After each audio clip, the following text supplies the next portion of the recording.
Wouldn't it be great to have all of the energy you want all day long? Unfortunately, fatigue often gets in the way, even for everyday activities, and it seems to get worse every year. Here's why. When you're 20, your body has a natural ability to maintain healthy circulation, but every year that you age, your ability decreases. So what can you do to increase that natural circulation and fight fatigue? Drink Super Beets. Super Beets promotes the body's own natural ability to produce healthier circulation, resulting in increased energy and stamina all day long. Just mix a teaspoon into a few ounces of water with your choice of mild berry or black cherry flavor, and you can erase fatigue, increase your own natural energy. Call 800-664-5617 or go to danasbeets.com. And with your first order, get another 30-day supply of Super Beets free, plus indicator strips to see how Super Beets is working for you, and free shipping. Call 800-664-5617 or go to danasbeets.com today. But I want to start with just a very simple statement for today's announcement, which is border security is homeland security, which is national security.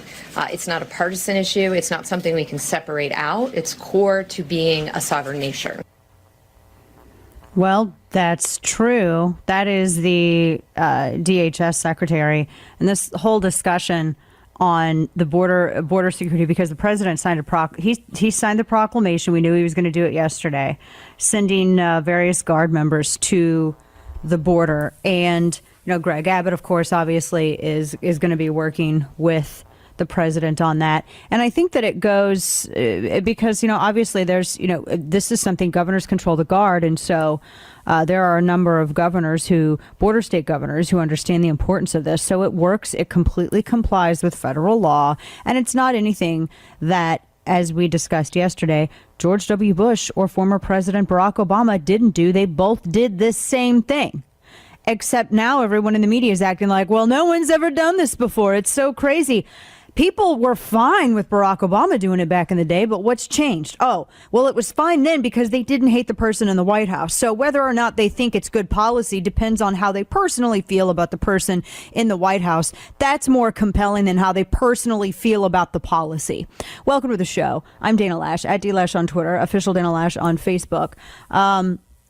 This is, I find this is...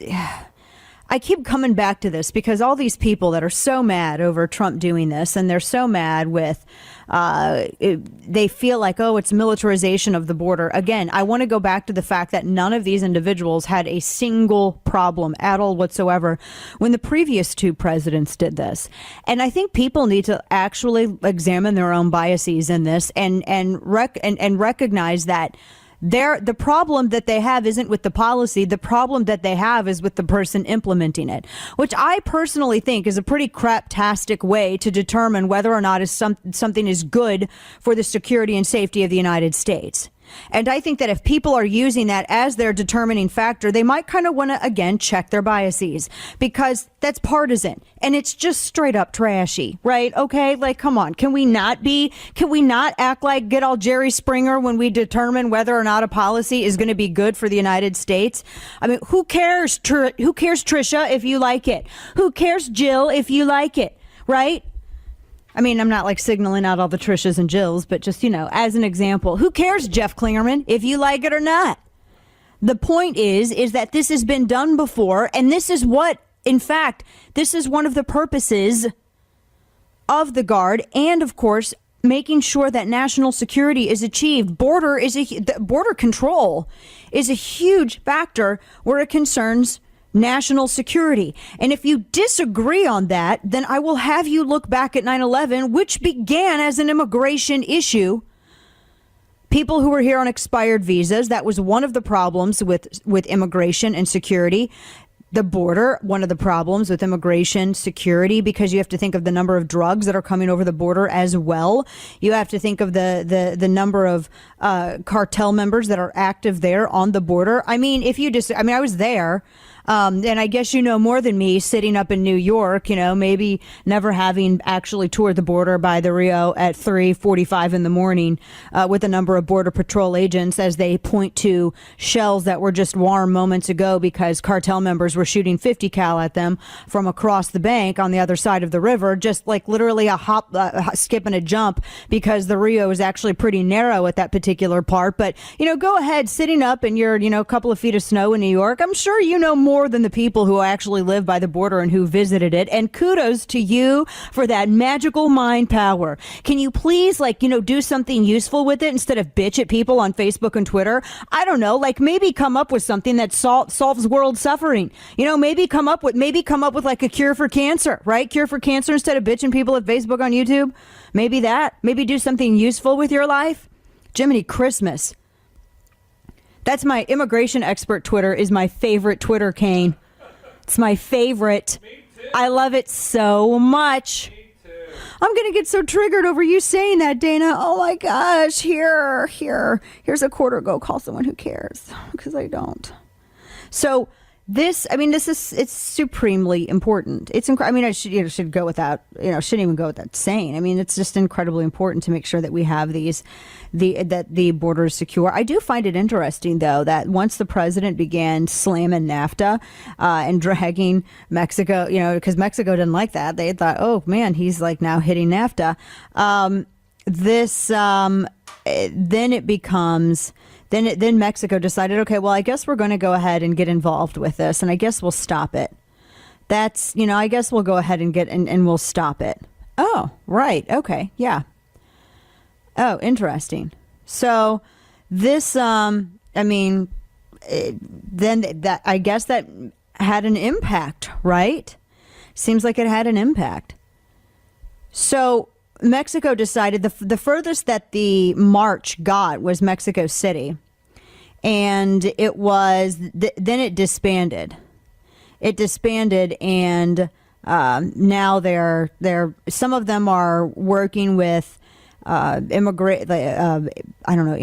officials, things like that, and then others are going to continue on foot, but that's not going to be part of the official march.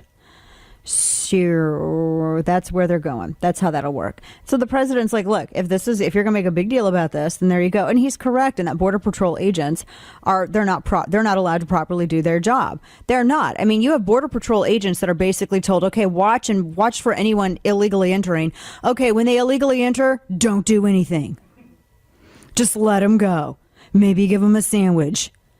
Take them to Catholic Charities there in McAllen and go and make sure they're all processed and all that stuff. Make sure it's all cool, So this is, and then at the same time, what the previous administration did, and this is what really gets me, where it concerns the children that were being used by these cartels. Nobody in this administration did anything to ease the suffering of those kids. In fact, all they did was make it easier for their families to be sold to the cartels in indentured servitude.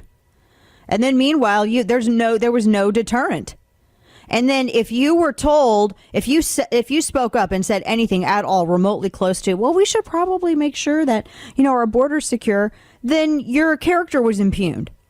Because people on the left tried to make it not about border security, they tried to make it about racism, because apparently the only people who immigrate to the United States ever are brown or black-skinned people. That's apparently it. No one else ever immigrated. Charlie Cook is actually I guess he's black then by that account.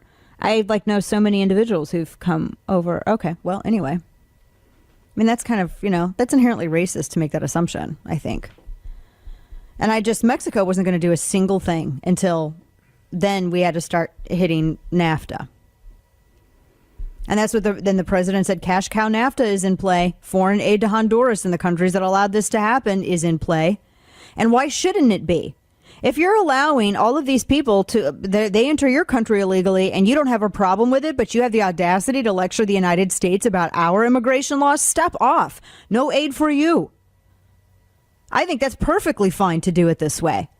If you're going to have any kind of trade agreement, period, then the parties involved need to respect each other's sovereignty. And that's not happening when you're allowing people to, and in some cases ushering them, because you don't want the embarrassment in the public square, as it's been reported from a number of Mexican officials in various cities on the journey. Then you don't like usher them through and try to get them there faster. It's just this whole thing. So this is what we're looking at. And then, of course, everyone's like, oh, my goodness, it is, they say that the march is going to end in Mexico. Some are going to risk a trip to the border, and I'm sure that they will, and they'll probably be detained. I mean, that's just all there is to it. We have a lot more to get into, including the police in San Bruno are defending their decision not to arrest the YouTube shooter who was found asleep in her car hours before the rampage. And I really think that we should have a larger discussion about it. Unfortunately, instead of wanting a discussion, gun control advocates are screaming terrorist and horror at everybody. So, I mean, it's just really like if you ask them, well, at what point do you intervene? Horror! I mean, that's really hard to have a conversation with those people. But it's directed just at you. Well, yeah, I mean, they call everyone terrorists, but me specifically, they call whore. So it's like, well, at what point should police intervene? Because, I mean, clearly at that point, she wasn't posing. I mean, sleeping in your car doesn't mean you pose a threat to anyone. Whore! That doesn't help. I mean, I need a bigger terrorist! Blood on your hands! That isn't solving anything. That's not a conversation that's solving anything. Whore! Do you have Tourette's? Like, what is happening here? You know what I mean? Like, this is what I'm talking about. Yeah. You just wanted to hear me say it a few more times. You sure? Sure. Okay. Are you sure? Yep. Okay. Nancy Pelosi says Democrats will repeal the GOP tax break when they retake the House. Oh, okay. And then in California, they're proposing legislation to limit when a police officer can engage. We have to have a serious talk about this. And then Feinstein blames guns for the YouTube headquarters stuff. Vox screws completely up on gun violence, quote, quote, gun violence. And a Moms Demand founding member was charged with a misdemeanor after she screamed at kids, one of whom was wearing a Trump shirt, as they waited in line at a bakery to buy cookies for their church. So I'll share that story with you. Good old Moms Demand. In the meantime, some of my favorite friends are Keltec. It's a Florida-based company, good old Florida men and women. And this, they make firearms right. They do things really well. They have the RDB, they have the KSG, which is the tactical shotgun line. They also have the new RDBS, which is one of the newer members of the Keltec RDB line of bullpups. The S is for not super, but survival. Well, I mean, you could be for super. But anyway, if this is what you take like into the woods, into the jungle, if you're, Cam Haines and you want to go run with goats on the mountain, this is what you would bring. It's shorter or more compact and for easier carrying in rugged terrain. Patented downward case ejection, adjustable stock, best factory bullpup trigger ever. EVAR, ever. And it's perfect for those who follow no beaten path. I mean, literally no path at all. Like they might just be climbing on the side of a mountain. I don't even know what y'all are doing. I mean, just go ahead. All you have to do is go to KeltecWeapons.com. That's KELTEC weapons.com and tell them that their best friend Dana sent you. Being in a live fire situation definitely is not like the movies. Almost nothing can prepare you for the real thing, but there's a new product that can help. It's called iTarget Pro. Utilizing your cell phone, their proprietary app uses a laser in place of the bullet and will detect exactly where your shots are landing. Now you can practice home defense where it matters most, in your home. You can test different angles, maximize your tactical advantage, and most importantly, be prepared should you find yourself in an unthinkable situation. Right now, save 10% with the offer code DANA when you purchase the iTarget Pro system. Competitive shooters dry fire 10 times more than they live fire, and the iTarget system will take your dry fire practice to a whole new level. Save 10% with the offer code DANA. That's the letter I, targetpro.com. itargetpro.com. Spanning coast to coast and all over Flyover Nation. The Dana Show. So I just saw like a picture for some fashion magazine that shows men in heels. And I want you all to stop thinking right now that you're, like Napoleon or something, or like, King Louis. Stop that. Stop it. I don't even like you in chunky heels. Quit it. I mean, these dudes were wearing like the skinny kind, Scarlet Letter era black shoes with the little witchy shoes with the heel. Like that's what I saw. First thing that popped into my head that came up right as we were going to air. I'm like, why? No. Nope. You know what? Can I just be real for a minute? Just because let us women do this. Get out of our lane. Get out. It is ours now. We done took it. Go get your own thing. Don't sit here and be acting like, because I've, and just be to frank with you, half people can't walk in heels anyway. They all walk around like Tyrannosaurus Rexes. Stomp, stomp, stomp. You're not supposed to be stabbing the floor. You're not. It didn't do anything to you. You're just supposed to be walking. Have you seen some people walk? I can always tell them, girl, those heels are too high for you. You need to take it on down to a kitten heel. Take it on down to an evening, but not in the in the club evening kind of heel. Take it on down there, because if you're stomping and stabbing things, and it sounds like a Clydesdale's walking through, those heels are too high for you. That's what it is.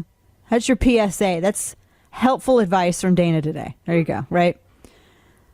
The hell are we doing here? Quick five. Let's do it. It's time for Dana's Quick Five. I'm going to skip through everything and get right to the teen evangelist who said he revived a dead ant. Because what? No, you don't either. Do it. Do it. And I saw this ant fall down onto a towel that I had put on the balcony so that my feet wouldn't get bit from ants on the balcony. Well, He's a little lengthy with it. This is a teen? No, he's a televangelist. Oh, I was like, why does he sound like he's 50? And I whacked him, and he was laying there, and he was squirming a little bit. So half out of compassion, half out of vengeance, I took this big thumb, and I went like this. And I heard him squish. I felt it crack under my thumb, and a piece of it, it was two pieces. I went like this and flicked it. I've never heard anybody He's the worst storyteller stretch ever. out, So, killing it. bottom line- He killed the damn ant. Assignment over. Killed the ant. Back like this. Clearly. It was as clear as I've ever heard. And it wasn't the voice of the Holy Spirit. Another theological lesson for another time. It was the voice of the Father. All Okay. right. Well, okay. anyway, yeah. Look, my only he vice is a resurrected a sass dead mouth. My only vice is a sass mouth. But I will say this: I love Jesus, but stop this with the This ants. guy's nuts with his storytelling. Stop that. Just stop that. Stop it. Stop it. Sit down. He resurrected an ant Stop that it. was in two pieces with the help of God. I just, these are the kind of people that I'm like, stop. Real news. Okay, move on down the line. Move on. Okay, so Wizard of Oz munchkins reportedly sexually abused Judy Garland. And that is not the appropriate phrase. And we all know, but that's what they were called in the movie. Apparently, apparently there were reports that Garland suffered all kinds of abuse, but apparently the report was Sid Luft in a re-released book says Judy and I, My Life with Judy Garland. He claimed that she was molested by some of the actors who played the Munchkins, and that they would put their hands under her dress, and the men were 40 or more years old, and they thought they could get away with it. What? No. Also, a Virginia Democrat says, let's ban the AR-15 and assault weapons because we don't know how to define them. Quite literally, that's pretty much what he said. Senator Mark Warner said, we can debate around the edges, but we don't know how to define them, so I think that, we just might as well. Yeah, go right ahead. That's how we should do everything, right? Just do everything that way. And the Florida Sun Sentinel reports that two Stoneman Douglas shooting survivors take the first steps to sue over the mass shooting. And we're going to have more on that coming up later on. Stay with us. More of the Dana Show back after this. Follow along on Twitter @DLash. And Official Dana Lash on Facebook. So what we've got to do is to say, we're for the assault weapons ban, we're for universal background checks, we are going to hold elected officials accountable, and we're going to vote against those who will not agree with those particular policies. And I think we've got a real shot to defeat the NRA again, but the problem is it never ends.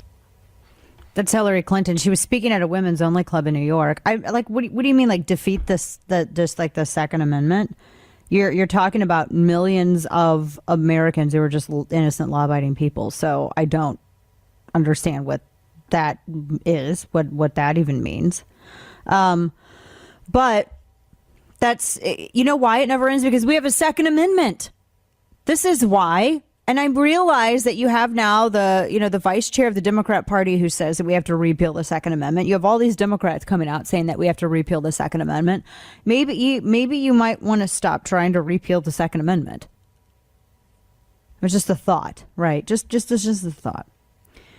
I was looking at this story, the latest developments coming out of the YouTube headquarters shooting, which of course you haven't really heard a lot about because at least. Because it goes against every stereotype. It goes against every stereotype. It goes against the narrative that the media wants, and so they just stopped talking about it. But there is something. So there's two things that they're trying to assert. They're trying to say that, when she woke up from her nap in her car afterwards, she went down the street a couple of blocks to this gun range, and it's almost like they're trying to suggest that that's where she purchased her firearm. But the problem with that is that California has a waiting period and all of that, so that's not accurate. The second thing that I hear a lot of people discussing is the Mountain View police, because they were the ones who they saw this car. They saw this woman asleep in the car. They just happened to stop and check it out. And that's when they realized that the car and the license plate matched the missing persons report. And the missing persons report was filed by the family, and she had left 2 days ago, and she was there in Mountain View, and so 700 miles north from her home. And so they decided, the police stopped. They talked with her for a little bit. They confirmed that she was the one missing. They asked her a series of questions. She said that she came up, according to the statement released by the Mountain View police, she said that she came to the area to stay with family, and she was currently living out of her vehicle and looking for a job. And they said they even asked her if she was a danger to herself and others, and they said at no point during our roughly 20-minute interaction with her did she even mention anything about YouTube, if she was upset with them or that she had planned to harm herself or others. And they said she was calm and cooperative throughout their entire interaction. And they said, at the conclusion, she in no way, they said, met any reason for us to speak with her further or possibly detain her. And they said that after their conversation with Agdam, they contacted her father and brother, who confirmed that there was conflict at home. They were having problems. And they said, but at that point, now this is key, at no point, said police, during that conversation did either Agdam's father or brother make any statement regarding the woman's potential threat to or possible attack on the YouTube campus. There was no indication from either Agdam or her family that she may have been in possession of any weapons.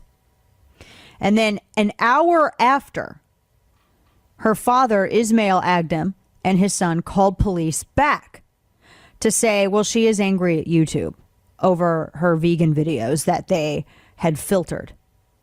But police say that the father and brother didn't seem concerned and did not indicate that she would commit any act of violence at all. And in fact, they said they remained calm throughout the whole second phone call. And so Agdam had told her family a few weeks ago that YouTube had stopped everything and she was angry. That's what Ismail Agdam told Mercury News. And after police talked with her and they determined that she wasn't a threat, they then took her, they closed the missing persons report. And that is when they closed the missing persons report and had her name removed off of that list. And that was it.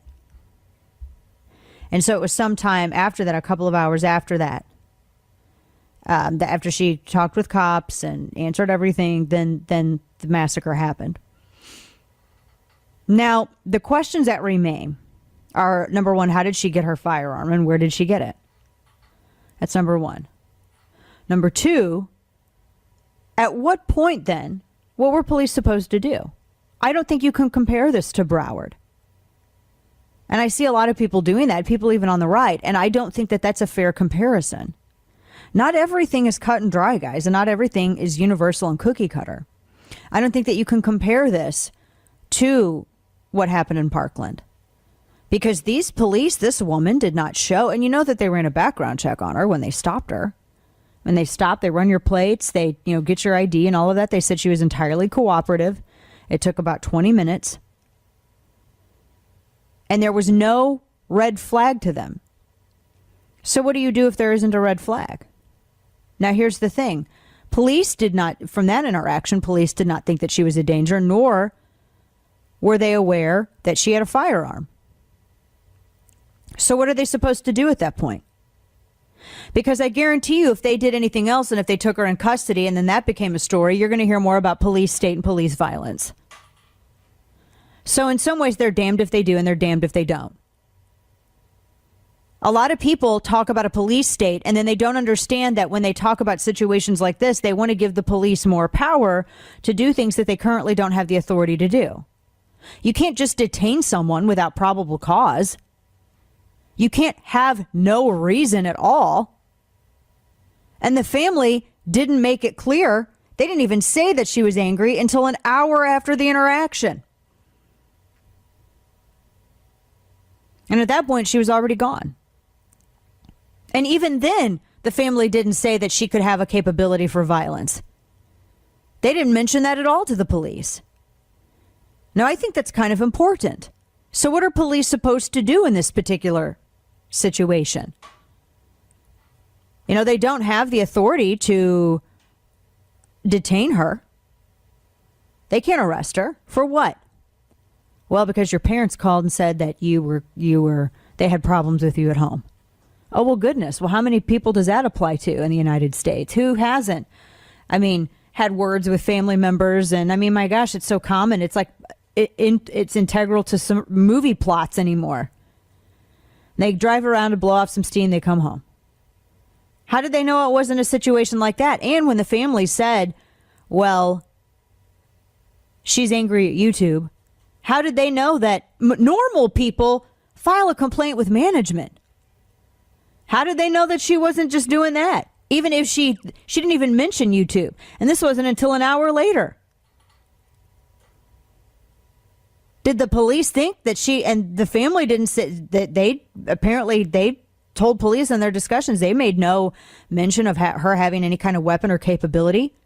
So why would police immediately assume she's going to go shoot up YouTube when no one gave them that indication? See, the problem here, and I see a lot of people going after the police in this situation, and it's not cookie cutter. The problem here isn't the police doing something. I got to ask what the family knew. Did they believe her to be capable of violence? Has she ever been violent before? Because I'm telling you what, if anybody in my family was making the kind of videos that this chick was making, and even in her videos, she didn't say a threat. She never said that she was going to threaten YouTube or anything like that. There were no threats in her videos. None of them. But still, if I saw somebody in my house making videos of them dancing in a sequined evening gown in front of a picture of a chicken, I'd probably say, why don't we go visit a professional? But that's me. And that's how you're supposed to do it. Right? That's what you should do. Just like, who's the football player? Let me pull this up. I'm going to share this with you here. It was a football player, Julian Edelman. He intervened in a potential school shooting. New England Patriots wide receiver. Someone was on his Instagram thread late March, and a commenter tipped him off about this remark. Somebody had, just in the comments under one of your pictures, somebody with the account, It's Your Boy Aiden, said, I'm going to shoot my school up. Watch the news. And another commenter sent it to Edelman, who said, dude, there's a kid in your comment section. He says he's going to shoot up a school. So the NFL player directed his assistant to contact law enforcement. His assistant called 911. After doing some detective work, they traced the message back to Port Huron, Michigan. And it was a 14-year-old, and they found 2 rifles owned by his mom on the premises. Now, what he did, remember how people talk about certain restrictions on speech? To say you are going to commit murder and that you are going to target someone is not protected speech. I just had someone tell me they were going to kill me with a 45 on Twitter. You bet your butt I'm going to follow that up, as I do with every one of them. That is not protected speech. It's actionable, and I do take action. Relentlessly so. So, with all of this, that's and they acted on it. Now, maybe they prevented something. Who knows? It doesn't say how the mom had the rifle stored or anything like that, but who knows? That's not a red flag law. He said something that is not considered protected speech. You can't say, I'm going to kill you, and that's protected speech. Especially if you're saying it in the context of, you're being menacing. That's not protected speech. That is legally actionable. And that is what happened here.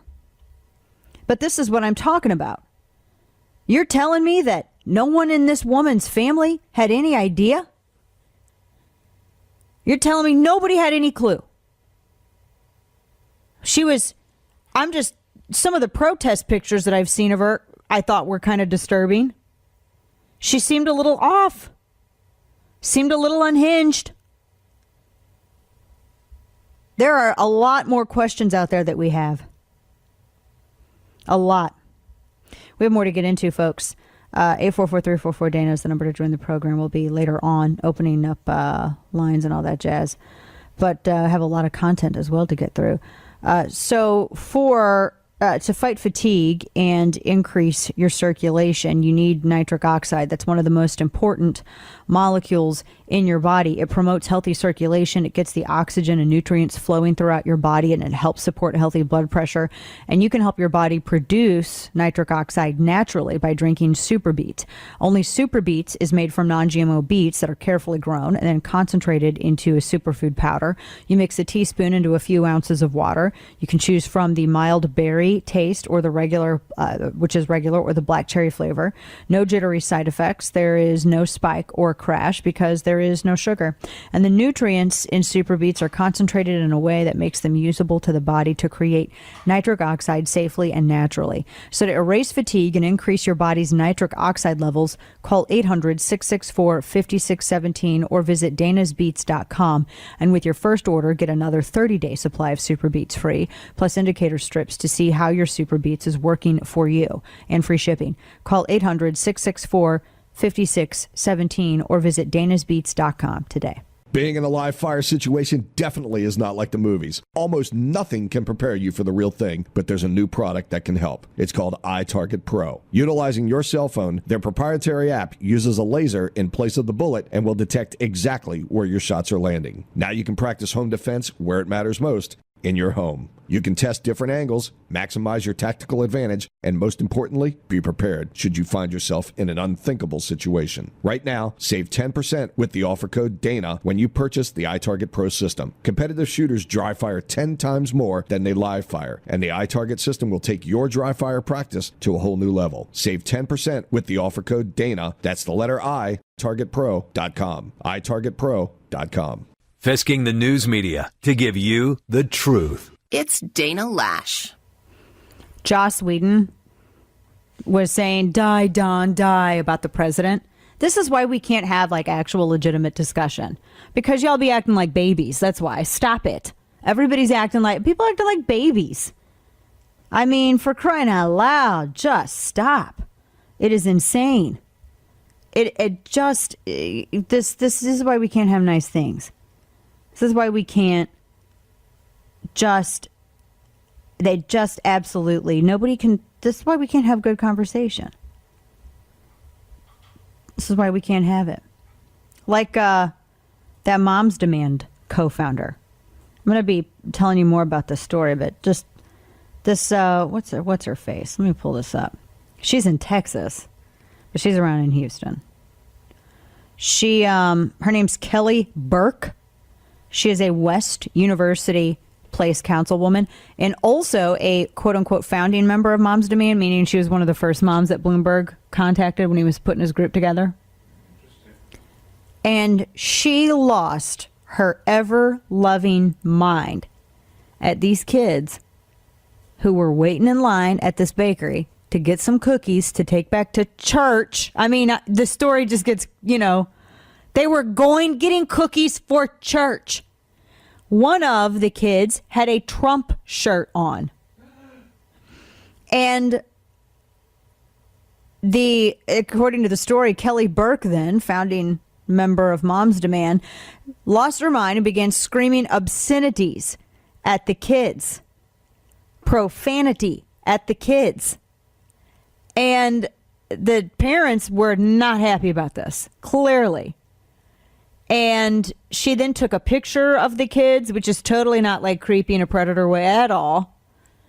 And so they contacted law enforcement. The parents did. An investigator filed a misdemeanor charge against her. So this is serious. This is what I'm talking about. You know, these individuals, like, we could be having some serious conversations right now about the point at which police should take someone in out of concern for their instability, mental instability, whether or not they prove themselves a danger to themselves or someone else. And we could be talking about what that looks like in the context of the YouTube headquarters shooting. But unfortunately, we have people like Moms Demand founding member, West University Place Councilwoman Kelly Burke, who would rather scream obscenities at kids because one wears a Trump shirt. We have people out there calling everybody terrorists, or they say you're an NRA whore and all of this other stuff. And so you can't actually have a discussion with anyone because these individuals seemingly do not want to have a discussion. And that makes having a discussion difficult when one side doesn't want to have a discussion. So that is where we are. That is where we are in all of this. And there is so much to, there's really a lot, like particularly with the YouTube thing. There are so many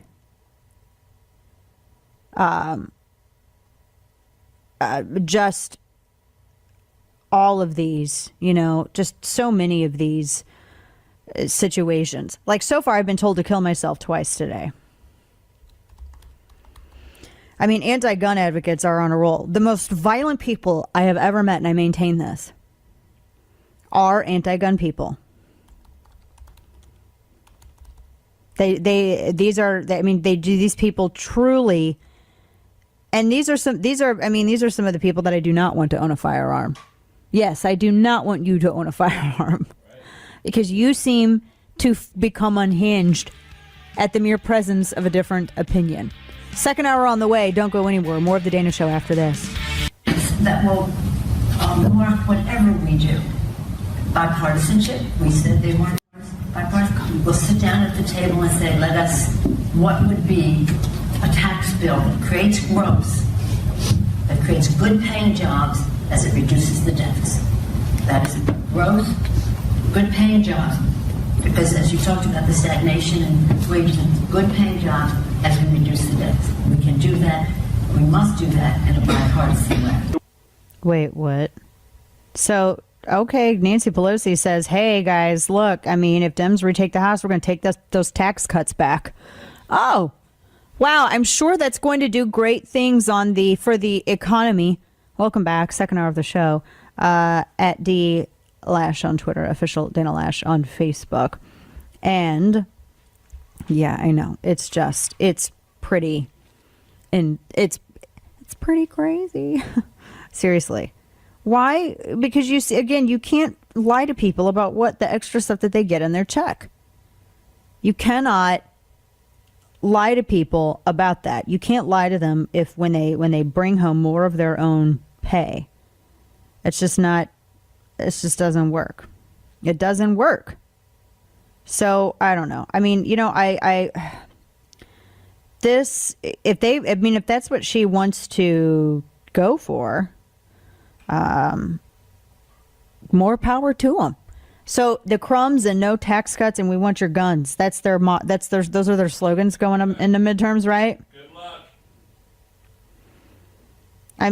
Those are the slogans. Okay. All right. Well, go right ahead. So we're going to take your tax cuts and your guns. Democrats, Democrats 2018. Are you tired of having too much of your own money? Are you tired of being able to defend yourself when the government can't and won't? Then you need to vote for Democrats. Democrats. We want your money and your guns. Woo! Democrats 2018. Seriously, somebody just needs to let me make their commercials. I will completely do it. I will, yeah, come on. It is so easy to do. We want your tax cuts and your guns. So repeal tax cuts and the Second Amendment. Democrats 2018. Okay. All right. Okay. Just seems, that is the craziest. I just find that insane. I find this absolutely insane. She's literally saying we're going to take more of your money, and Yeah, she is. She's lying about this part, to pay down a deficit that they already irresponsibly ran up. Yeah. Oh, yeah, she's doing it. She's like, okay. All right, then. Go get her to it, girl. Good night. Yeah, that doesn't make sense to me. Yeah, and we also totally believe that Democrats are fiscally responsible. Yeah. Well, what was it they were spending money on? Shrimp on treadmills, studying lesbian obesity. What was the other one? The other story, like if you give a primate cocaine, they will get high. Yes, and become more promiscuous, apparently. Oh, they become giant skanks? Apparently. Dang. I mean, that was the actual study. I mean, the world can go on because I didn't know that. I didn't know that. I mean, that's more important than like curing diseases, man. Right. The sad thing is it's going to end up in Trivial Pursuit like next year. Oh, I can't wait. I can't wait for that. Seriously, those are their slogans. Democrats 2018. We want to repeal your tax cuts and your Second Amendment. This needs to be like so many commercials. So many commercials. I have a rainbow emoji, right? Like, I wish I could do the whole shooting star, like, emoji. Yeah. Hold on, I'm going to see what I can. I love just, like, talking to you guys while I'm just Googling stuff. I'm curious as if there are some logos. Okay. Democrats 2018. Let's see what we got. Because I just feel like this all needs to be, put together and published.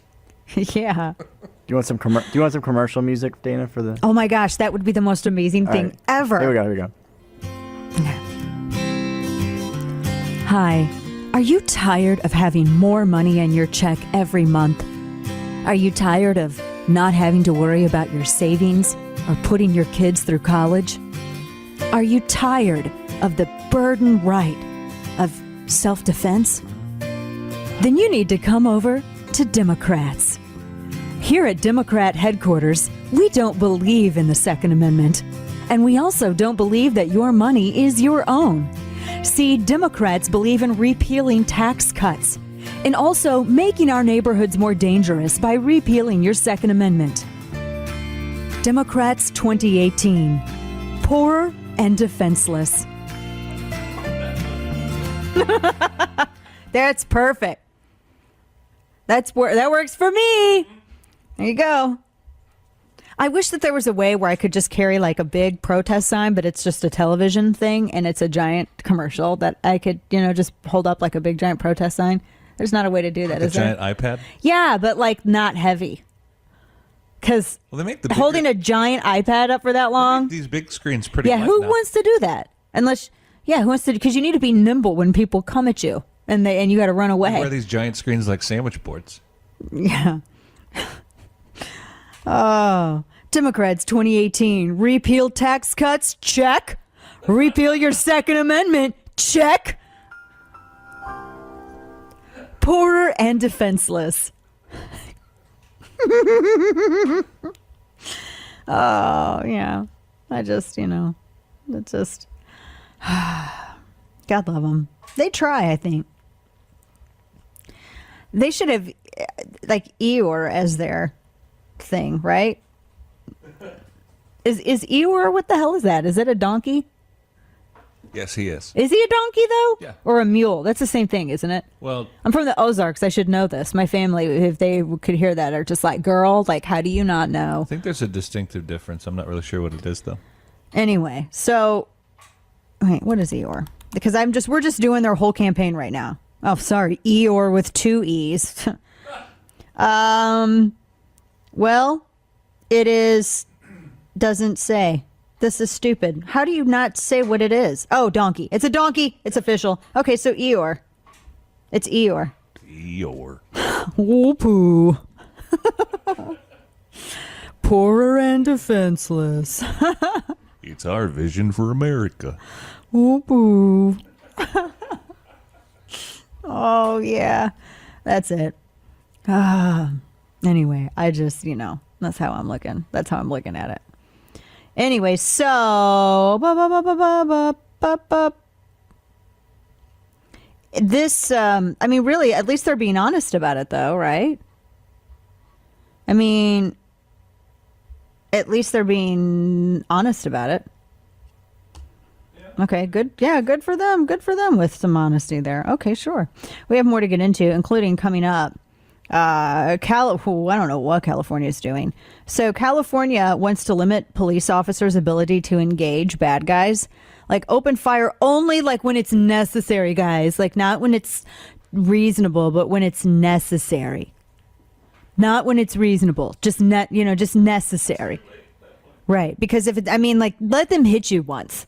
And then maybe they're turning it into the UK. They're going to like they're going after that pensioner. So we're going to get into that. We have some Florida man just so many other things. So many good things. I think we still need to work on our Democrats 2018 commercial. So we'll continue doing that throughout the show. That's one of the things that we need to do for sure. Yeah, in the meantime, before we get going, veterans, we're thankful for how they and their families have given so selflessly to provide the freedom that everybody enjoys. But what makes a difference in the lives of veterans isn't just talk, it's action. And so my longtime partners at the Purple Heart Foundation are dedicated to providing services and assistance to all vets across the country, not just those who are combat wounded. Helping veterans wade through the bureaucracy at the VA is one of the mainstays of their outreach, assisting veterans of all ages and from all wars, making sure they receive the benefits to which they're entitled. And it's something that shouldn't be a struggle for vets and their families, but for many, sadly, it is. The Purple Heart Service Foundation is one of the oldest chartered veterans organizations around today, and their track record provides proof of their dedication to vets. The number to call, 888-414-4483. That's 888-414-4483. They take many forms of donations. A cash donation has the most immediate impact, and all donations are 100% tax deductible. Visit givetopurpleheart.org. That's givetopurpleheart.org. Being in a live fire situation definitely is not like the movies. Almost nothing can prepare you for the real thing, but there's a new product that can help. It's called iTarget Pro. Utilizing your cell phone, their proprietary app uses a laser in place of the bullet and will detect exactly where your shots are landing. Now you can practice home defense where it matters most, in your home. You can test different angles, maximize your tactical advantage, and most importantly, be prepared should you find yourself in an unthinkable situation. Right now, save 10% with the offer code DANA when you purchase the iTarget Pro system. Competitive shooters dry fire 10 times more than they live fire, and the iTarget system will take your dry fire practice to a whole new level. Save 10% with the offer code DANA. That's the letter I, targetpro.com. itargetpro.com. Listen live around the world at danaradio.com. So I was talking yesterday and I just said, just mentioned the historical fact that Martin Luther King Jr. was once denied a permit.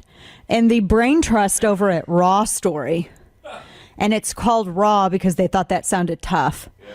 They said Dana Loesch says Martin Luther King Jr. would have been alive if he had a gun permit. Really? Where was that argument made? You stupid morons. Where was that at all made? Where was that argument made? That's not at all that's not what anything was said. Seriously, who has the brain cell today? Who has custody of the brain cell today over at Raw Story? Because that's not at all what was said. But whatever. Anyway. And I love that they always try to use the worst pictures of you ever. which is hysterical. So anyway, I don't know. But that's not even what was said. It's a fact. Did it trigger you when I pointed that out? I just pointed it out that racists like you just didn't like to allow people to have the Second Amendment rights. That's all I mentioned. I know. They are a very interesting bunch. Who was it that wrote this piece? Let's see who the genius. Let's see who I don't even know who this person is. Let's see who the brain trust is. But yeah. I don't know. I just wish whoever had and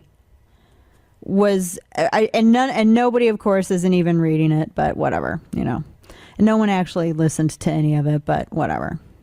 Let's go ahead and kick it into Quick Five. It's time for Dana's Quick Five.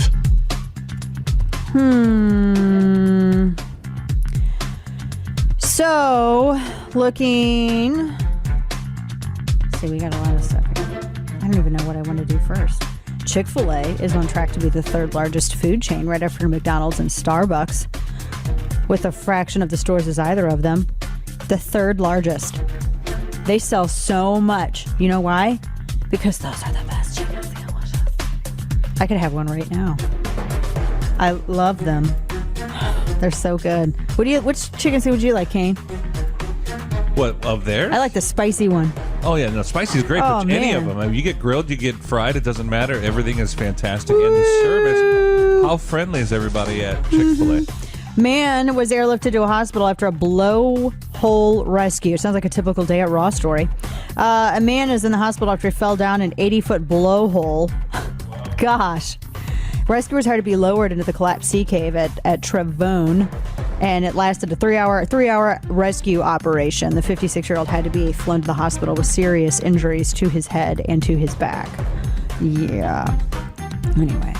So, moving on down the line, the new Saudi prince, the incoming Saudi prince, recognizes Israel's right to exist, and it was a statement that he gave that so unnerved his father, who is, and this is Saudi Crown Prince Mohammed bin Salman. His father was so unnerved he had to reinstate. Well, we also support Palestine.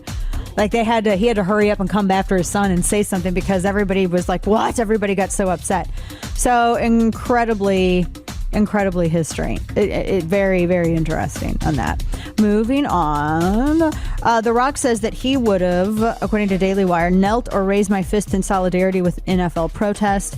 He says, I feel like our president's responses were being dictated by the noise, but no one else's responses were. Nobody else's, just his. Oh, please don't get super political, Rock, because you're one of the only true action heroes that we have. It would just break my heart. I don't even care what you believe, but let's just not be goofy about it and attack people, right? Please. There's a big crack in Africa. Literally. Have you guys seen pictures of this? It's insane. Geologists discovered what they don't know what to call it. It's just a big crack. And there's aerial footage of it. It's crazy. It's a natural formation that appeared after a torrential rainstorm in western Kenya. So they're like, does that mean Africa is going to split into other continents? Probably not, but it was in the East African Rift Valley. There's several Rift Valleys. It is 65 feet long and 50 feet deep. And it took up a bunch of local farmland, and it apparently swallowed part of the highway as well. I mean, I'm looking at it. It is pretty, it's as big as a, healthy creek. Let's just put it like that, right? It's as big as a healthy creek, but it's 50 feet deep. That's pretty amazing, right?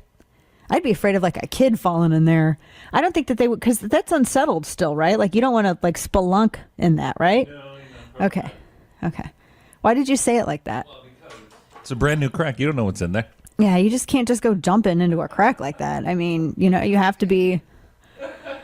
Glaive loves this. I'm sorry, Good Time Glaive loves this conversation right now. Yeah, I mean... Yeah, but Steve says you can't splunk into a crack. What? Why can't I, Steve? Come on, Mr. Crack expert. Never mind.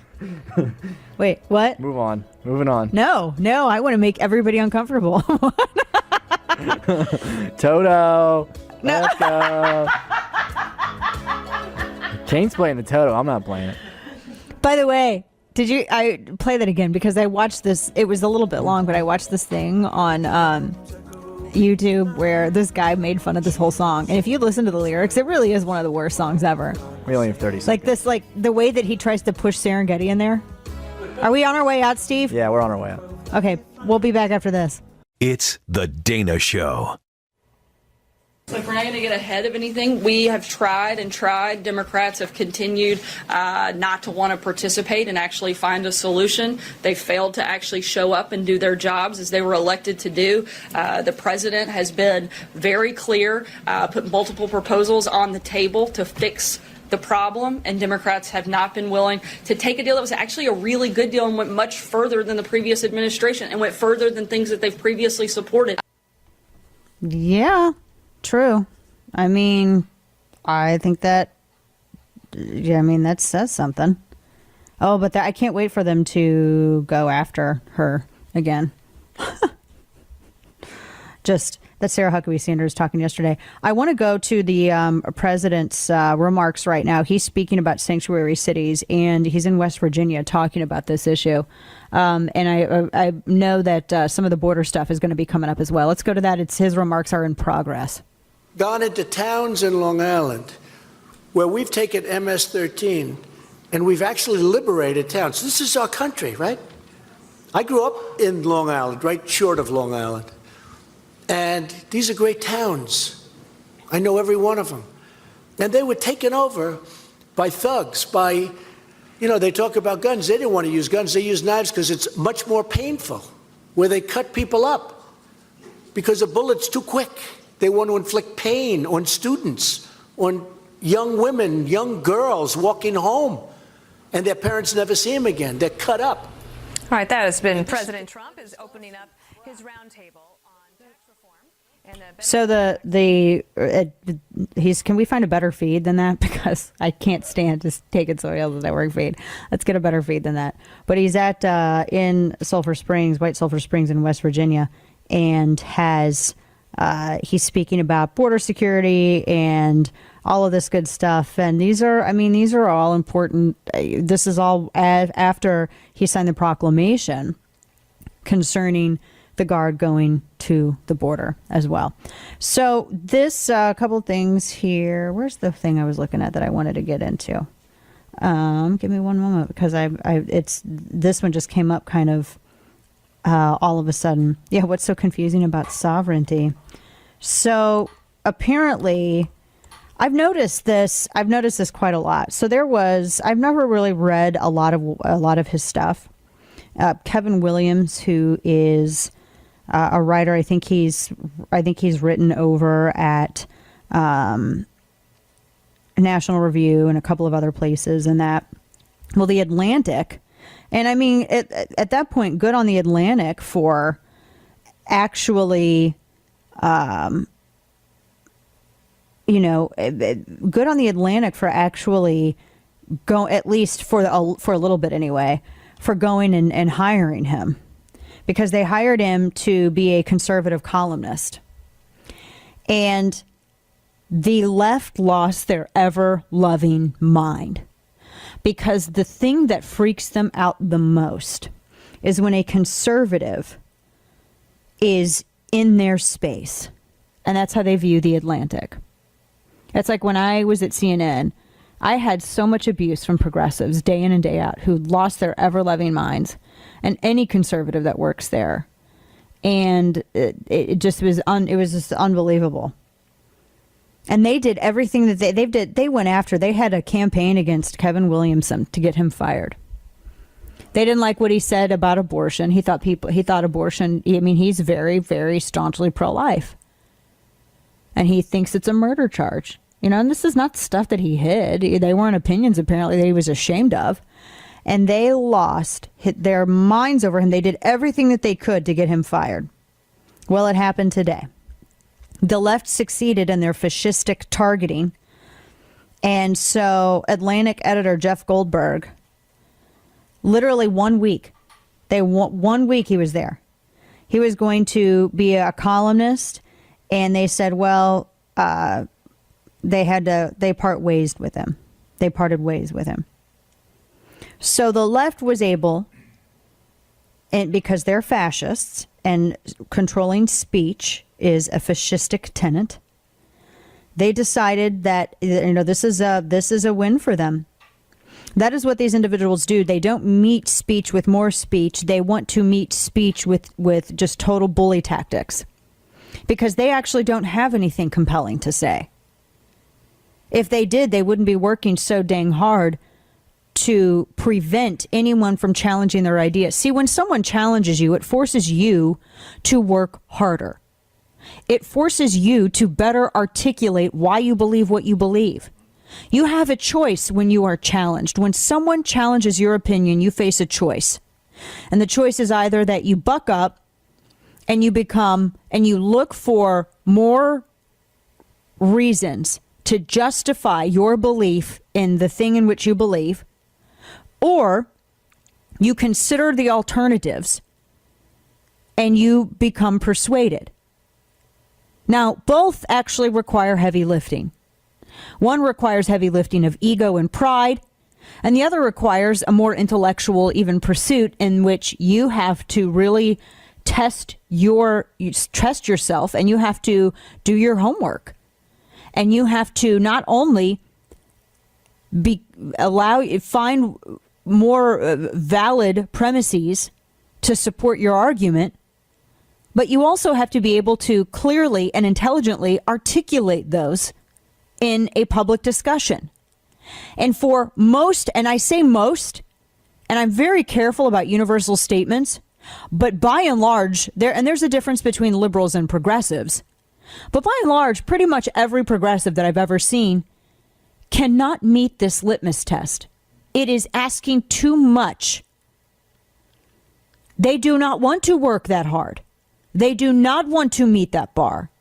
They do not want to be challenged. For them, it is an issue of pride. How dare you question their authority? Because at the root of this, they are authoritarians. And you do not question authoritarians. No matter what the topic is, you do not have a debate with authoritarians. Authoritarians don't debate. They don't engage in a public square discussion of ideas. Authoritarians don't agree in the battlefield of ideas, which is why authoritarians do everything that they possibly can do to squelch all open discussion. It is why authoritarians do everything that they can to silence conservative voices, be it on Twitter, be it on Facebook, be it on YouTube, be it on anywhere, or at the Atlantic. Because that is what authoritarians do. Progressivism is just a misnomer. It is fancy packaging for the same trite theses that has masqueraded as enlightened thought for generations. It is authoritarianism. True intellectuals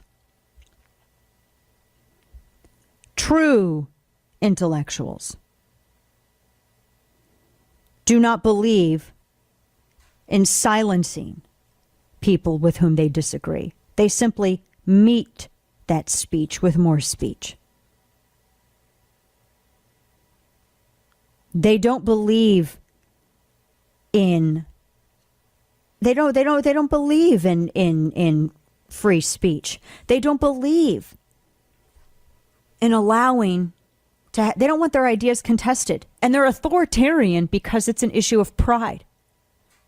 They are so self-centered and they think so much of themselves. They know more than you. I mean, look at some of the anti-gun advocates. They know more than you, even though they've never fired a gun. They know more than you. They are better than you. How dare you question them? And this is what we're looking at. And this is how it's always been. And so I'm not surprised with this. It's authoritarianism.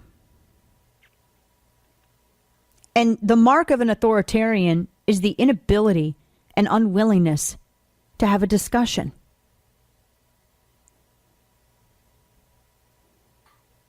And that's the whole thing. Now you realize how many authoritarians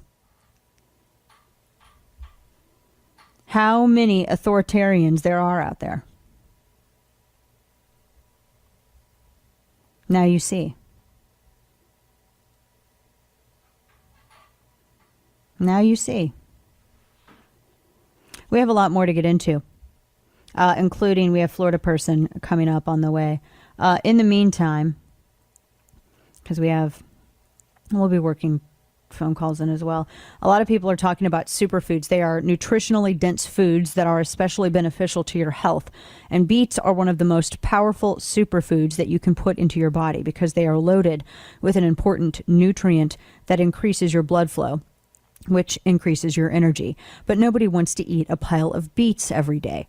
Now you can get the energy benefits of beets in a powerful superfood drink, and it's called Super Beets. Only Super Beets is made from non-GMO beets, carefully grown and concentrated into a superfood crystal. You mix the teaspoon into a few ounces of water with your choice of mild berry taste, of regular, or the black cherry flavor. It tastes great. There are no jittery side effects, no spike and crash, because there is no sugar. Super Beets promotes the body's own natural ability to produce healthier circulation for increased energy and stamina all day long. So if you want the benefits of a powerful superfood, call 800-664-5617 or visit danasbeets.com. With your first order, get another 30-day supply of Super Beets free, plus indicator strips to see how it's working for you, and free shipping. Call 800-664-5617 or visit danasbeets.com. Giving you the facts from Anchorage to Alabama. It's Dana Lash. I had this one guy who writes for Politico who didn't actually watch my commentary when I was discussing MLK and admitted so, but he still wanted to argue with me. Like, what was your relationship with your mother like, dude? Like, seriously, these are the sorts of questions that I feel it's important to ask. Goodness. Now, coming up next hour, Marsha Blackburn will join us on data security and all that jazz. So, super good times, fun. We'll talk with her as well. And it is, and I do, and I'm going to reach out and let's actually invite. We can reach out radio, and I want to invite that Raw Story author and see just how far their bravery goes. Can you imagine if I did stories about progressives the way that they do about conservatives? Raw Story author keeps children chained in the basement and is a pedophile. Because that's like pretty much, can you imagine? Good night. Goodness. And it amazes me how many progressives don't actually watch anything or read anything. They just respond knee-jerk fashion. It's just amazing. Absolutely amazing. All right, let's kick it into some Florida Man, shall we? It's time for Florida Person. It's time to check what Florida is up to. All right. There's a couple here. So,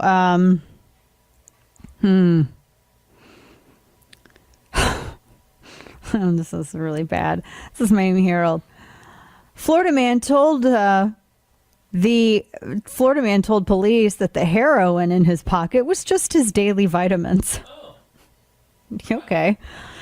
William Washington was being questioned about a grand theft, but he ended up actually going to jail for a different reason. Marion County Sheriff's Office, they were speaking with him in reference to a grand theft investigation, and when he was asked by the officers if he had anything in his pockets, and then asked him to empty them, well, according to their Facebook page, a small clear baggie filled with brown substance fell out of his pocket. Washington immediately stepped on it in an attempt to hide it. They asked what was in the baggie, and he said it was his daily vitamins, because that's always going to work, right? Yeah, they said, we're pretty sure your daily recommended dose of heroin is 0. He's held on $2,000 bond. Oh, goodness. Oh, man.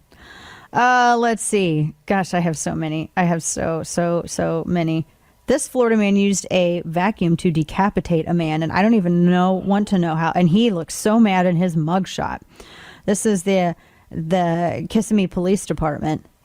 and they were called to a man found dead near a dumpster. And I mean, he was beheaded by with a guy with a vacuum. Unbelievable. The suspect, Olmeda Rivera, did not act at all remorseful, and he was arrested on a murder charge with a vacuum. A vacuum. I mean, that sucks, but I don't know how that. Oh, that was happen. horrible. What you just did. That was so bad. It was a That was dad joke. so bad. So bad. Oh my goodness. This is insane. This is Tampa Bay Times. A Florida man dies after swallowing cocaine at a Florida traffic stop.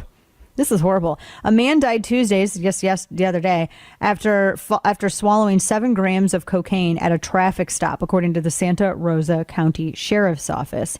So on Monday night, he got stopped for a traffic incident, and he was arrested and charged with a suspended license, possession of a controlled substance. But before he was taken into custody, deputies say they saw him swallow a small object.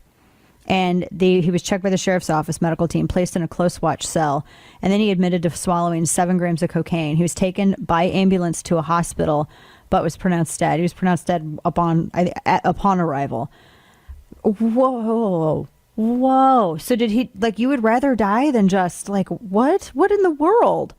Come on, people. This is crazy. And moving on down the line, this...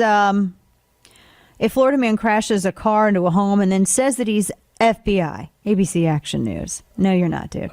He crashed a truck into a Florida house in Winter Park, said that he was an FBI agent, and threatened to shoot an officer. The police were called to the home Sunday. They found 32-year-old Scott Eklund standing outside the vehicle, taking a fighting stance. When officers ordered Eklund to get to the ground, he refused, threatened to kill Officer Joshua Larson. The standoff ended when Eklund tripped and fell. A police report says he crashed into the house because a sex offender lived there. Although the database, the Florida Department of Law database didn't show any sex offenders at the house. So he was charged with they would say, oh, okay, that's fine. Go ahead, go away. I mean, granted. He was charged with battery on a law enforcement officer and other offenses. They're like, it's unclear whether or not he has a lawyer. I'm going to venture and say no, that he doesn't have a lawyer. That's what I'm going to say. 844-344-DANA is the number to join the program. And that is where we're gonna get calls going up. And then we have Marsha Blackburn, who joins us later on, about all the Facebook data stuff and blah, blah, blah. Because what do people honestly think Facebook was doing? This is why I really kind of don't care about this story. Can I be real? What the hell people think Facebook was doing? In 2009, Facebook said they weren't going to sell the data. So it's Facebook. Right, but that's this is what happens. Everyone's like, I gave them all of my personal information, and I'm shocked that they used it. Seriously? Stop. Yeah, they trusted Facebook. That's their problem. Yeah. I mean, my goodness. It's just good grief. Anyway, so no. Anyway, we have a lot more to get into. Third hour on the way. Stay with us. If you've never heard of nitric oxide, listen up. Nitric oxide is one of the most important molecules in your body. It promotes healthy circulation, which gets the oxygen and nutrients flowing throughout the body and helps support healthy blood pressure. And you can help your body produce nitric oxide naturally by drinking Super Beets. Only Super Beets is made from non-GMO beets, carefully grown and then concentrated into superfood crystals. Mix a teaspoon into a few ounces of water with your choice of the mild berry or black cherry flavor. The nutrients in Super Beets are concentrated in a way that makes them usable to the body to create nitric oxide safely and naturally. So to erase fatigue and increase your body's nitric oxide levels, call 800-664-5617 or go to danasbeats.com. With your first order, get another 30-day supply of Super Beets free, plus indicator strips to see how Super Beets is working for you, and free shipping. Call 800-664-5617 or visit danasbeats.com today. What I really came down here for is this. I've heard a whole lot of people in here talking tonight about this group and that group and domestic violence and blacks, these minorities and that minority. What I want to know is, when are you all going to start standing up for the majority? And here's who the majority is. I'm the majority. I'm a law-abiding citizen who's never shot anybody, never committed a serious crime, never committed a felony. I've never done anything like that. But it seems like every time we have one of these shootings, nobody wants to put the blame where it goes, which is at the shooter's feet. You want to put it at my feet. You want to turn around and restrict my right, constitutional right that's spelled out in black and white. You want to restrict my right to buy a firearm and protect myself from some of the very people you're talking about in here tonight. It's ridiculous. I don't think Rod Serling could come up with a better script. It does not make any sense. The law-abiding citizens of this community and many communities around this country, we're the first ones taxed and the last ones considered and the first ones punished when things like this happens, because our rights are the ones that are being taken away. He is absolutely right. But the media won't talk about him because, number one, he's talking in favor of gun rights, and number two, because he's black. And no one gets ignored more than anyone who is black who disagrees with progressivism. True story. Get triggered over that. At D Lash on Twitter, official Dana Lash on Facebook. So I invited that Raw story, by the way. I invited that Raw story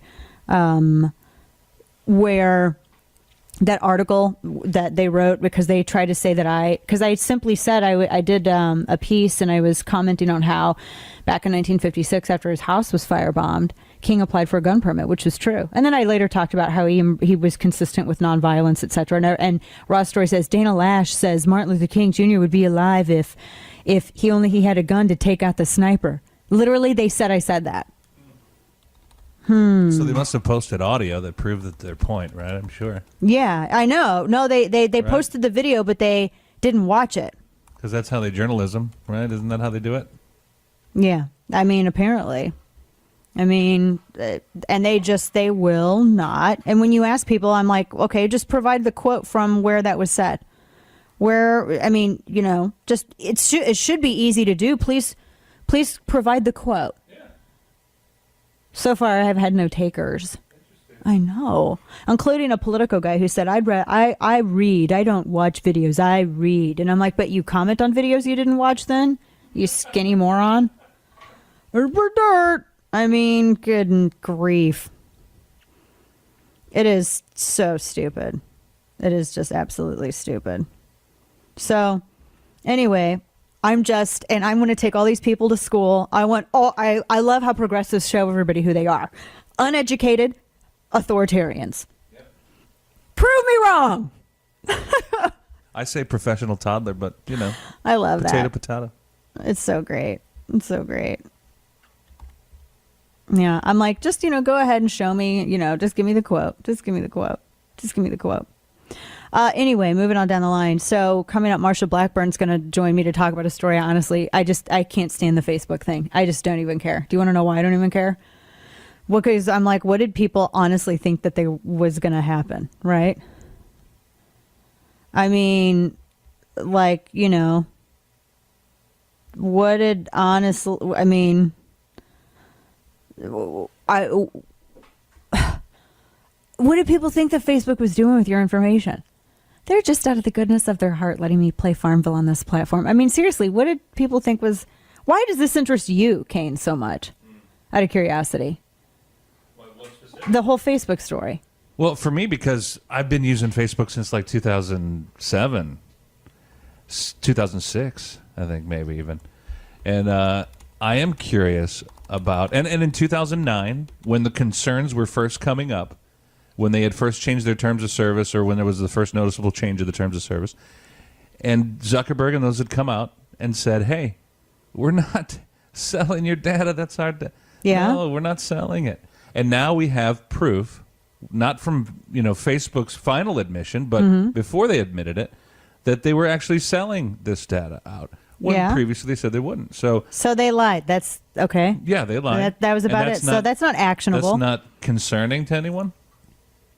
Well, what did you think? I always assume that these companies lie. So what if people are shocked? Like, I expected this big progressive to tell me the truth. So wait a minute. So you're saying if it's like some crackhead and he stole something. I'm saying that they provided a service and people used it and they were shocked that they got played.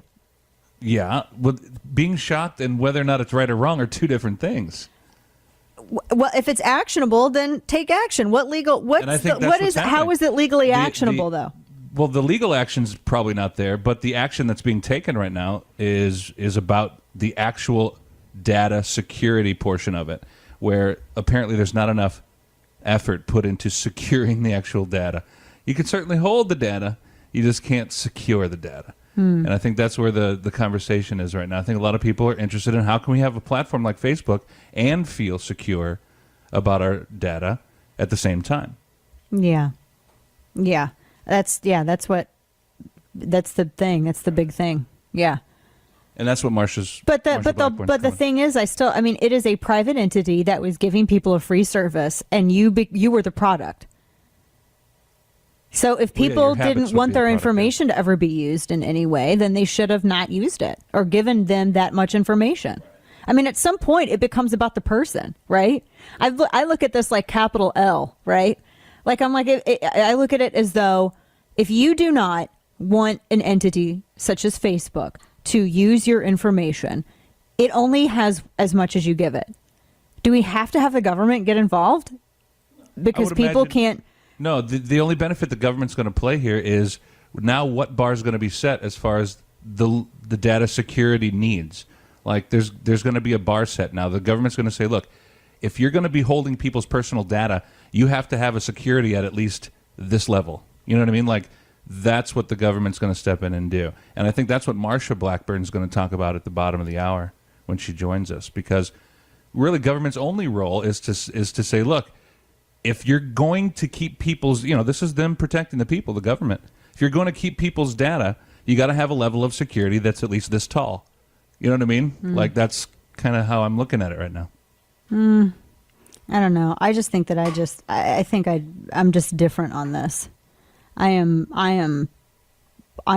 think differently on this. I think than other people. It's a private entity. And they can do what they want. It's like, Twitter as well. Twitter is a private entity. They don't owe anybody their service. Facebook doesn't owe anyone their service. They don't, honestly, I don't think that they owe, it's a private entity. They don't owe anybody an expectation of privacy either. I am so against government coming in and getting involved at that level. I really am. I'm not close to being persuaded, for sure. It's like a false advertising claim. If you're going to advertise, we're going to keep your data secure. Okay, now see, that argument makes sense to me. For me, that that's argument makes sense. kind of where it is, because they said, hey, we're going to keep your data. It's going to be secure. And now it's not. It's just false advertising. But is that actionable? I don't know. Under what clause? Would it have to be under the false advertisement clause? Is there a false advertising clause? clause? You can definitely get sued and get, there's action against false advertising. Yeah, I'm like, is there? Yeah, but and Steve asked, can you sell it though? That's the thing. If you can you sell the information though? Well, I think that's how they made their money. That's the thing. That's exactly how they made their money. Those 45 pages in the terms of service, somewhere in there, they have the right to sell. That's why it's important to read all of it. And if you don't agree with it, then just don't use their service. I don't know. That's kind of how I look at it. I just don't give them a lot of information. That's a good thing. Or I'll give them made up information. Then I use a proxy server. So, I don't want them to track where I'm going and all that stuff. They did it over here me on that purple pillow. And that was weird. But it's a purple pillow. Like, I'm not like, oh my gosh. I got some tamarind balls for you. That would be, anyway. So, a couple of things here. Because we're going to talk with Martha Blackburn about that. Marsha Blackburn. Why did I say Martha? Why did I say Martha? I've known Marsha Blackburn for a long time. We're going to talk to her coming up about all of this and so much more. But this, so insane. They just progressives awesome... into that. I'm seeing more stuff about the Kevin Williamson firing as well, which is the authoritarians are celebrating because they got a conservative columnist who had been at the Atlantic for literally a week. They got him fired already. We are too afraid of different opinions. And if they can't shut you down, then they'll lie about you like Raw Story does. Raw Story, where everyone's related because their parents are brother and sister. Prove me wrong. Right? Sources say. That's going to be our new thing. We're going to find a source, guys. That's right. Going to go find one. Oh, my goodness. Anyway, so before, because we got to get going here, because we have Quick Five coming up. The 2 best days of owning a timeshare are the day you buy it and the day you get rid of it. After suffering through the annual maintenance fees and mortgage payments sucking hundreds, even thousands of dollars out of your wallet every month, it's safe to say that getting out of your timeshare really is something to celebrate. Ask the Timeshare Freedom Group. One happy customer, Vanessa R., wrote, quote, "We've had an excellent experience with the Timeshare Freedom Group. The whole process from start to finish took about 4 months. At the end, our Timeshare Corporation sent us a cancellation notice. Directly after that, Timeshare Freedom Group confirmed it. We couldn't be more satisfied with our experience," end quote. If you need to free yourself from your worthless timeshare, you need to call the Timeshare Freedom Group. Their team of experts can get you out of your contract. Whether you've had it for 30 days or 30 years, Timeshare Freedom Group has helped tens of thousands of people get rid of their timeshares. And Timeshare Freedom Group has a 100% money-back guarantee. Take your first step towards celebrating your freedom from spending another dollar on that timeshare you hate by calling the Timeshare Freedom Group now at 855-212-4255. That's 855-212-4255. 855-212-4255. Stream the podcasts. Tell your Amazon device, Alexa, play the Dana Show podcast. All right, so this, what's amazing about all of this is, and we're going to talk to Marsha Blackburn here coming up about just a lot. I want to ask her about the immigration stuff as well. But I was looking at just some of the responses to the Kevin Williamson thing. And I didn't even read him regularly. I couldn't describe myself as a fan of Kevin Williamson's work, but it is amazing to me the reactions to, progressives just want to shut down all discussion. They just want to shut down absolutely all. They don't want anyone to exist because that differs from their opinion. That's how troubled they are and threatened they are because they're weak in their convictions. Does that trigger you? Because it should. Let's kick it into Quick Five. It's time for Dana's Quick Five. Oh my goodness. I didn't even get to the zombie raccoons. How did I miss this? This is Local 21 Police. I don't even understand this. Police investigate reports of zombie raccoons in Ohio City. WKBN says Youngstown police received more than a dozen calls about raccoons acting strangely in the daytime. Like, for instance, one said that a raccoon approached him and this man and his dog while he was playing with his dog outside in the daytime. And he said the animal stood on its hind legs, showed its teeth, and fell over backwards. And apparently the raccoon that this guy saw and 14 others that police responded to were euthanized. They said it could be distemper, but not rabies. It's a viral disease. And so they said, if you see zombie raccoons, make sure you call your animal control.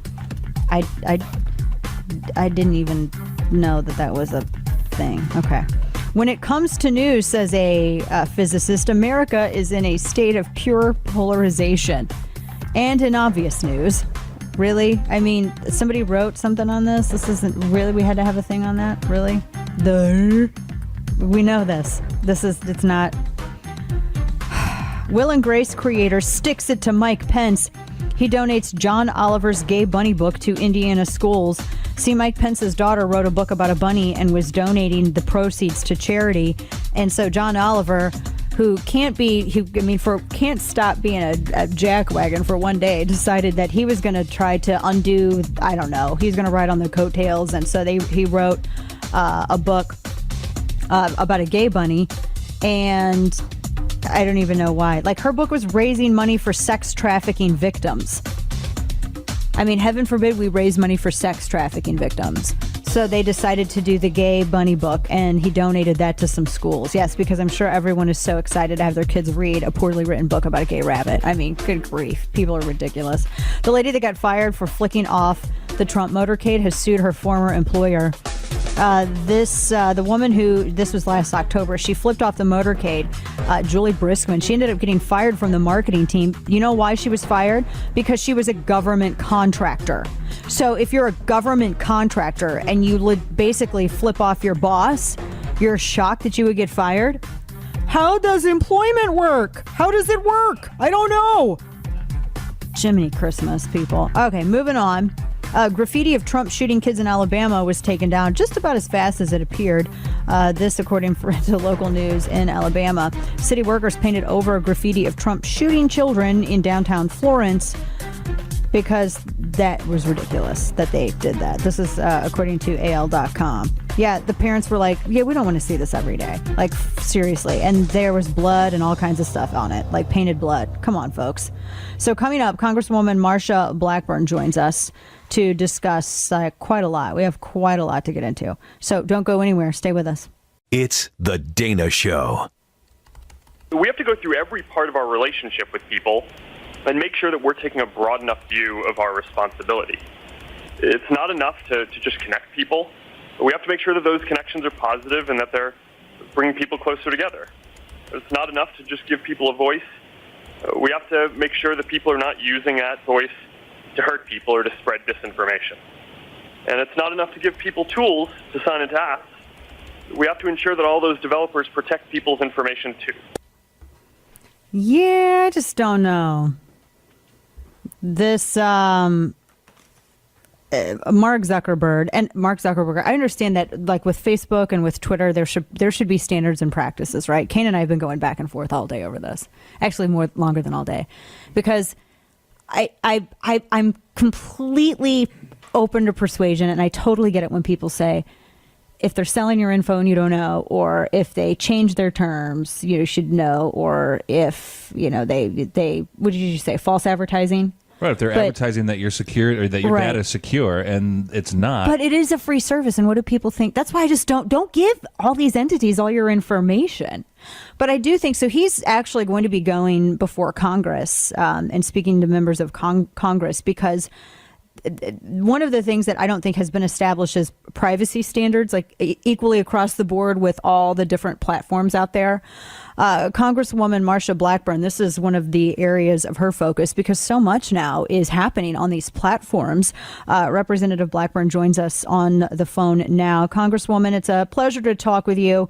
And I know that you have said previously that you want to ask Zuckerberg about these universal privacy standards. And I feel like we need to probably move closer towards all of this, because it seems that these platforms are going to be replacing, media and interaction, at least in some part. And this is becoming a big problem. What do you make of all this? Well, you're exactly right. And everything you've said in your lead-in is precise. We do look forward to talking to him and hearing from him because, Mark Universal Income Zuckerberg is all in favor of selling your data. He's not in favor of compensating you for your data. And then you look at the fact that individuals cannot choose to either opt in or opt out. They consider if you're using their platform, then you're giving them permission to not only look at your data and data mine it and figure out where you're going, who you're talking to, what you're searching for, but then they turn around and they commoditize you. They make you, the consumer, the product, and they sell advertising space to advertise back to you the things you've been looking for or have shown interest in. Yeah, I think, and this is where Kane and I, because he's made some good points, and I understand a lot of the points that are made. I ask for family members of mine because they have a lot of concerns about privacy. Don't they only know basically as much as you give them? Well, that's not exactly right, because see, what is happening is people are not giving permission for their information to be used or shared. What is happening is these edge providers, if you will, Google and Facebook and Twitter and YouTube and the social media groups, they assume they have that right to data mine you and to share this information or to sell and benefit from this information because you are using their service. So they see it as if you use their service, then they can use your information. But the way I see this is people need the ability to say, yes, I give you permission to share my information, or no, I do not give you permission to share my information. I give you permission to data mine in my information, my virtual you, as I call it. That is you and your presence online. And I've got to tell you, people have a right to privacy, and that privacy is well defined in the physical space. What has happened is we have never passed privacy or data security legislation that provides that protection in the virtual space. Now, that's a good point. That makes a lot of sense because that's true. I mean, we don't, I was remarking on this earlier, like Twitter, for instance, they don't have standards and practices. So many entities, media entities, any entity has some department wherein they have established standards and practices, and we don't really have any universal privacy standards. And that's important, particularly for legal reasons as well, correct? Oh, absolutely. And that is why I authored the Browser Act. And this would put one set of privacy standards on the books in statute so that it covered the entire ecosystem, your internet service providers and your edge providers. And it would put everybody under the same standard. That would be simple for consumers to understand. What you do not want is different regulators and different standards for different parts of the online ecosystem. Oh, that makes a lot of sense. Yeah, absolutely. I think that is something that, especially if people are not asked for consent, they're not being, because you can't just assume, and companies can't operate just on a basis of assumption. I mean, that's not going to work either. That creates more problems than anything. Well, and Dana, this is what is happening. See, they are just saying, all right, we are going to take this information. We're going to then data mine it, and we are going to commercialize it. And even though they say, well, it's anonymous, it's not specific to you, you and I know that if you're listening, if your iPhone is listening to you, which iPhones will do, and or if you are in a search engine and you are talking about a product or you are searching for something, then all of a sudden you start to get these pop-up blocks, and these pop-ups are coming in with ads, and it is what you had been discussing, or it is something that you have previously searched, or it is an ad for a publication that deals in an area, maybe a policy issue that you were discussing. And everybody has had that happen. And they know that eerie feeling that you get when you feel as if somebody is peeping over your shoulder and looking at your page. But now what we know is happening is that they are looking in from your browser, and then they're not only looking, but they're following where you go and who you're searching, and then they compile that, they break it back out, and they sell it to advertisers who may have a certain product for sale or a certain destination that they're promoting, or maybe a certain point of view that they want to have. And we've had that happen where we've had just these crazy ads, and it was very creepy because it's like there's an invisible person that's just listening to everything that we're saying and suggesting ads. It's like it is, but you're right. It's like an invisible person. And for women, this is one of the number one issues because they want to be able to protect their children and families online. And all of a sudden, they're not able to do that because you do have that invisible hand or that invisible person that is following you all around the internet and is keeping a track of where you go. And then they turn it over to another unseen entity who runs the algorithms on that and puts it into a package to be sold to another party who then is advertising back to you information or products that are relative to the searches that you've made.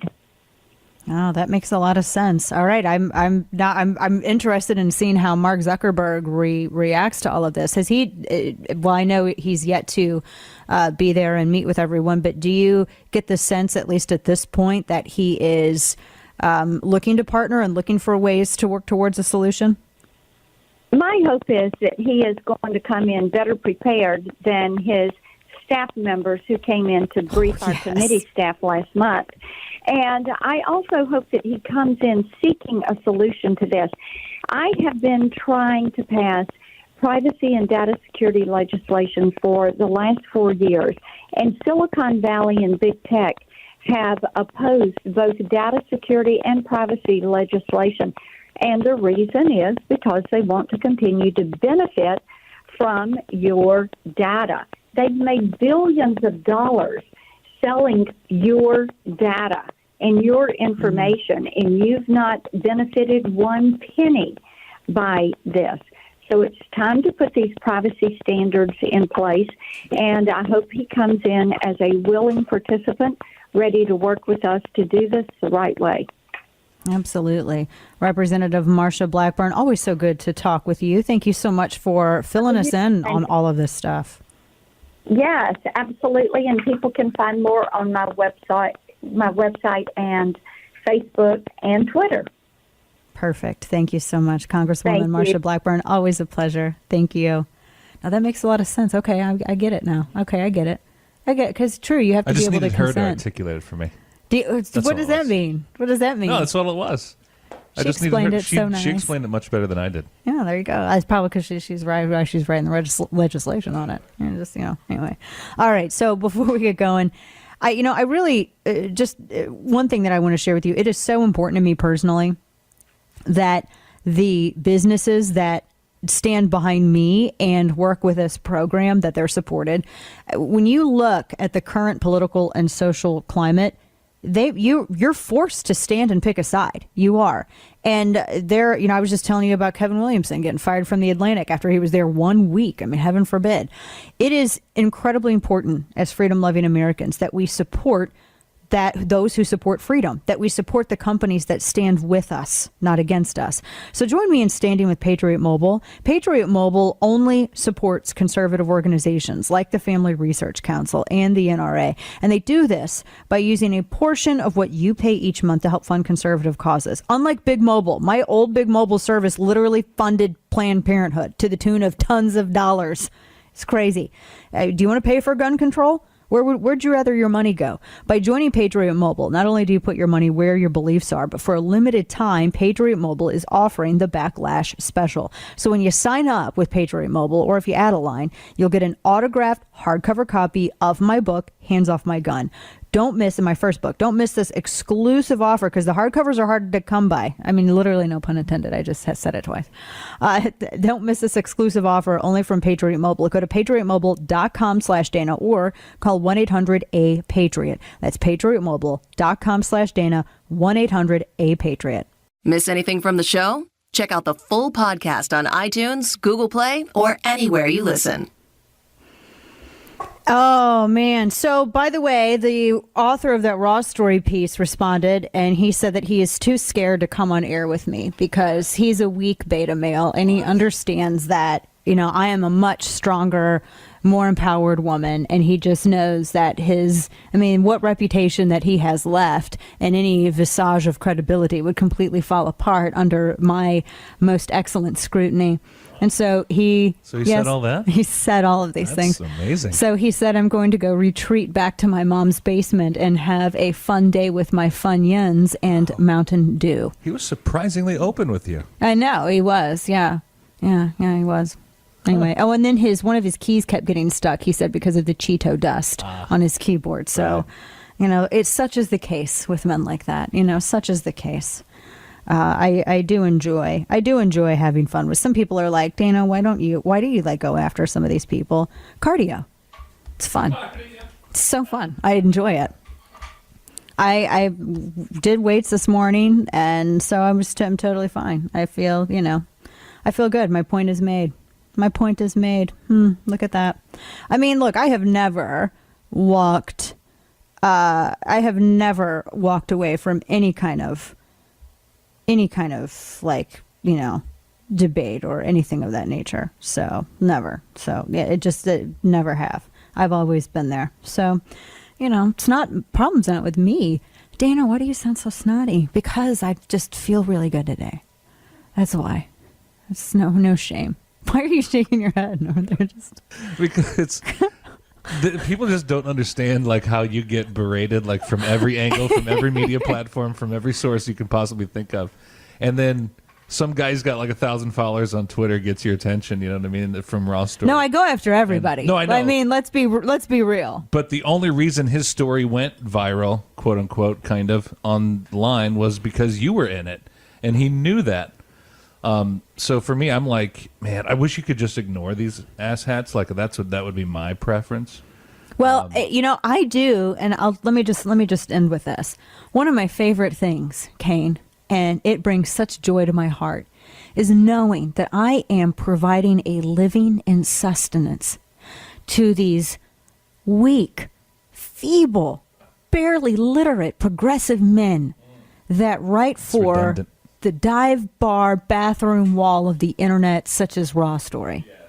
And it brings my loving heart such joy to know that if it were not for the ability to write just totally misleading and completely untrue statements about stories about me, these individuals, Kane, they wouldn't be able to survive on their own. I mean, look at them. They have no idea to go out and how to do an honest day's work. Right. They don't know how to harvest their own food. They don't know any of these things. Since you put it that way, I see where you're coming from. I see where you're coming from. See, so I mean, because you are charitable. I am charitable. I know that for sure to be true. So I get you are too charitable sometimes with these guys that are. I'm going to pray for Raw Dog or Story. Raw Dog. Story. Raw Story. And whatever his name. Can I just make one other point? Who calls their website that? Guys, hey bro, what's up, bro? Hey guys, I got a total great idea that we can call our website because we're totally hard. Yeah, what is it, bro? What can we call our website? Let's call it Raw. Raw, but that will get sued by wrestling. Oh, well then, we're writing stories and stuff, right? Yeah. Dude, let's call it Raw Story, bruh. That sounds great, bruh. Smash beer can on forehead. We don't research anything. We just put it out there raw. we just put it out raw, we don't man. bother double checking or who anything. cares about checking facts? It's raw. Raw. That's another way to say false. It's raw. Yeah. Well, they can.